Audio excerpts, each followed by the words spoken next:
Francúzsku hrozí povolebný pad. Ľavicový blok, ktorý nečakane vyhral víkendové voľby, no nezískal väčšinu v parlamente, sa nevie zhodnúť ani na mene nového premiéra. Zlepenec vznikol pred pár týždňami len s cieľom zahatať cestu k moci krajnej pravici, čo sa aj podarilo. Viaceré strany, ktoré front tvoria, majú ale teraz problém s tým, že by sa mal premiérom stať Jean-Luc Mélenchon. Ten sľubuje zastavenie všetkých Macronových reforiem.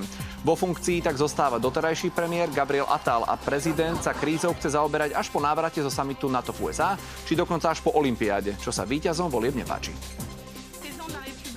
Prezident sa tváril, že chce dať veci do poriadku, ale vyvolal len zmätok. Poriadok prinesie nový ľudový front. Toto zoskupenie vyhralo voľby. Je to nová hybná sila v tejto krajine a tak má aj právo sformovať vládu a naplniť očakávanie francúzskeho ľudu.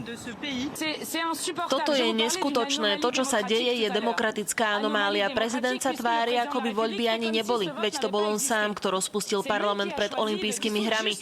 Tak si myslím, že by teraz nemal využívať olympiádu ako zámienku, pre ktorú nemôže menovať novú vládu.